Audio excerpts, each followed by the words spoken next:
అందరికీ నమస్కారం. ఇది ఒక వినాయక ఆలయం గురించి కార్తీక మాసంలో చెప్పుకుంటే మంచిదని చెప్తున్నాం. చెప్పిన తక్షణమే కరుణించేటువంటి వినాయక స్వామి బెక్కవోలు గ్రామంలో వెలిసి చాలా పురాతన దేవాలయం ఇది. అయితే రాజమండ్రికి 40 కిలోమీటర్ల దూరంలో ఉన్నది. ఇక్కడ ప్రత్యేకత ఏంటంటే ఏమైనా కోరికలు భక్తులు ఉంటే భక్తులకు ఉండే కోరికల్ని ఆయన చెవిలో వేస్తే ఆయన తక్షణమే శీఘ్రమే అది తీర్చుతాడట. రెండవది ఇంకో విషయం ఏంటంటే ఆ ప్రాంగణంలోనే సుబ్రహ్మణ్య స్వామి ఆలయం కూడా ఉంది. బిక్కవోలు సుబ్రహ్మణ్య స్వామి ఆలయం కూడా చాలా గొప్పది.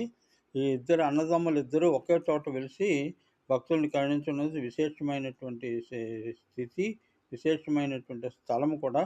స్థల విశేషం కూడా దీనికి బాగా ప్రాధాన్యత ఎక్కువగా ఉంది. అంటే కోరికలు తీర్చేటువంటి ఆయన దేవసేనాపతి, ఈయన మూలాధారాధిపతి. అంటే మనలో ప్రచోదనం చేయడం, దానికి